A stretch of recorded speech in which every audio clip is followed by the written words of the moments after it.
નમસ્તે મિત્રો, હું વાઘાણી વસ્તાભાઈ. દર્શક મિત્રો, આપણી ગાય આધારિત ખેતી એમાં તમારું એકવાર ફરીને હાર્દિક સ્વાગત છે. મિત્રો, અજમાસ્ત્ર 2 જે આપણે અજમાસ્ત્રનો 1 રૂપિયામાં 1 પંપ બને છે એ અગાઉ વિડીયો નાખેલો છે અને બહુ ઝાઝા દર્શકોએ એના ફાયદા લીધા છે. તો અજમાસ્ત્ર 2 એ એટલા માટે કે બહુ ઝાઝા ખેડૂતના એવા ફોન આવે છે કે અજમાસ્ત્ર કેટલા દીએ તૈયાર થઈ જાય છે અને કેટલા એમાં દૂધ નાખવાનું કે નહીં નાખવાનું, કે દૂધ પંપમાં નાખવાનું ડાયરેક્ટ કે અજમાસ્ત્રમાં ભેગું નાખવાનું. તો એ આગલી માહિતી હું તમને પૂરી પાડું છું કે અજમાસ્ત્રમાં તમારે આખો દિવસમાં કેટલા પંપ છાંટવા છે એટલામાં જ દૂધ નાખવાનું છે. તો એ હું તમને પરફેક્ટ માહિતી આપું છું. તો વિડીયો પૂરો જોઈજો તો તમારે મને ફોન પણ નહીં કરવો પડે. તો મિત્રો, આ છે આપણે અજમાસ્ત્ર. 100 ગ્રામ હિંગ, 100 ગ્રામ હળદર અને 100 ગ્રામ અજમો ખાંડીને આપણે 55 લીટર પાણીમાં પલાળેલું છે. તો આના આપણે 3 રાઉન્ડ થશે. આજ આપણે ખાલી 12 પંપ છાંટવાના છે. તો દૂધ આપણે આમાં આપણે દૂધ લાવેલા છે, તો દૂધ બધાયમાં નાખી દેવાનું નથી. આ ડેમો છે, આને પડ્યો જ મૂકવાનો છે ગોડાઉનમાં. આપણે આમાંથી 12 ડબલા લીટરના આમાં એડ કરી દઈશું આ ડોલમાં. કે આ લીટરનું માપ છે. તો આપણે 12 પંપ છાંટવા છે, તો આ લીટર 12 ડબલા અલગથી આપણે નાખી દઈશું. તો આ 12 લીટર આપણે અલગ લઈ લીધું. હવે એ 12 લીટર આપણે આ એક મોટી ડોલમાં એડ કરી દઈશું. આ રીતે ગળી.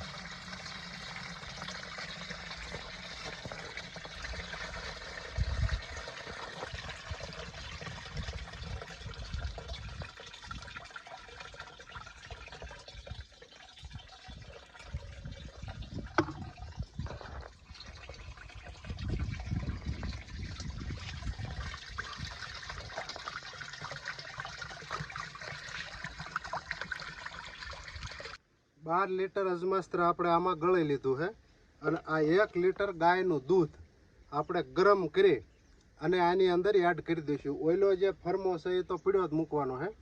તો આ 1 લીટર તમે 10 પંપથી 15 પંપ સુધીમાં 1 લીટર ગાયનું દૂધ એડ કરી શકો છો. ગરમ કરી અને પછી આ રીતે ગરમ કરી અને પછી આની અંદર એડ કરી દેવી 1 લીટર ગાયનું દૂધ એડ થઈ ગયું. આ રીતે આપણે ઝીણા કપડેથી ઓલું કરી નાખ્યું એટલે ફોદા એના અલગ થઈ જાય, એટલે પંપમાં ક્યાંય હલવામાં નુકસાની ન આવે. હવે આ આપણું દ્રાવણ તૈયાર છે. હવે 15 લીટર પંપની અંદર આપણે આ 1 ડબલું ભરીને નાખવાનું છે. 15 લીટર પંપમાં 1 લીટર દ્રાવણ આપણે નાખશું. અને હજી આ ફરમો અધૂરો છે.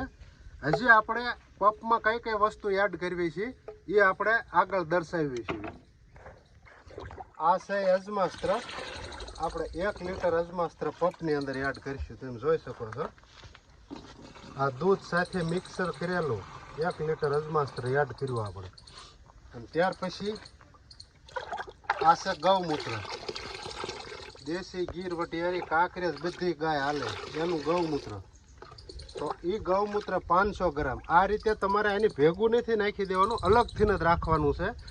આ 500 ગ્રામ એ પણ આ પંપની અંદર ભેગું કરવાનું એડ કરી દઈશું.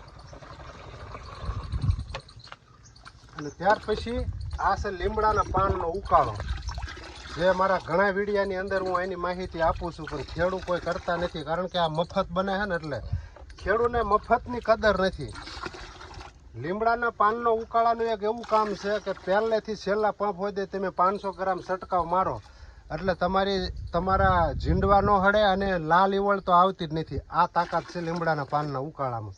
આના પણ મારા ઘણા વિડીયા છે. તો મિત્રો, આ છે લીમડાના પાનનો ઉકાળો. 500 ગ્રામ એ પણ અલગ રાખવાનું ડોલમાં અને આપણે પંપમાં એડ હારે કરવાનું છે. આ એ રીતે ફરમો બન્યો છે. મિત્રો, આપણે યાગ્રામાંથી કેમ 3-4 દવાઓ નોખી લાવી કે માનો કે 80 ફેટ હોય, મોનોકોટ હોય તો બધી ભેગી નથી કરી નાખતા. અલગ અલગ આપણે નાખવી પડે પંપમાં. તો આ રીતે આપણે અલગ અલગ ડોલુમાં રાખી અને પંપમાં એડ હારે કરવાની છે. અને એ રીતે તમે છંટકાવ કરો એટલે 3 છંટકાવવાના 5માં દીએ કરો એટલે તમારે લીલી પોપટી, થરીપ, કથીરી અથવા ઝીણી એવી ઈવળ આટલી વસ્તુ આનેથી કંટ્રોલ થઈ શકે છે. તો આગલો વિડીયો આપણે અજમાસ્ત્રનો નાખ્યો હતો, એ બહુ સારો ખેડૂએ પસંદ કર્યો હતો અને એના ભરપૂર રીતે ફાયદા ખેડૂતોએ લીધા હતા. અંદાજે 1.5 લાખ જેવા ખેડૂએ એ વિડીયો જોઈ અને એની જમીનમાં પ્રયોગ કર્યા અને ઘણા બધા ખેડૂતના મને ફોન પણ આવ્યા હતા કે અમને આનું બહુ સારું રિઝલ્ટ મળે છે. પણ ફોન એવા બહુ આવતા કે આ બધું ભેગું કરી નાખવાનું ડોલમાં કે કઈ રીતે રાખવું, દૂધ ગરમ કરવું કે ન કરવું. તો એટલા માટે ખેડૂતોને અગવડતા ન પડે એટલા માટે આપણે પરફેક્ટ માહિતી આજ આપી છે અને આજ આપણા કપાસની અંદર આપણે છંટકાવ કરવો છે આનો. જોકે વરસાદ થોડોક નોરતામાં વધારે પડ્યો એટલે કપા તો બગડી ગયા છે, રેસકાણ થઈ ગયું એટલે નુકસાની ઘણી બધી ગઈ છે. પણ છતાં આપણે છંટકાવ આજે અજમાસ્ત્રનો મારશું, 1-2 રાઉન્ડ ઝટ મારવી, કારણ કે આપણે તો મફતની દવા છે એટલે કદાચ 2 રાઉન્ડ વધારાના થઈ જાય તો કોઈ નુકસાની નથી. તો પછી આ રીતે આપણે પાણી એમાં એડ કરી દઈશું.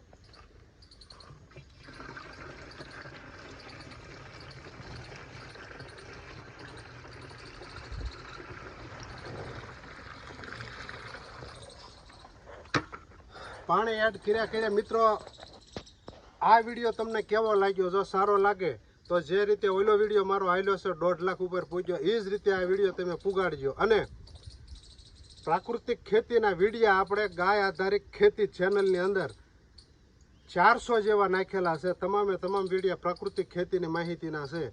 તો તમે પણ જોઈજો અને એના ભરપૂર ફાયદા લીજો. જે આપણે સુભાષ પાલેકરની શિબિરની જે 2019ની અંદર મેં તાલીમ લીધી છે, એ તાલીમ લીધા કેડે મારી જમીનની અંદર આગલા 7 વર્ષથી હું ભરપૂર એના ફાયદા લઉં છું.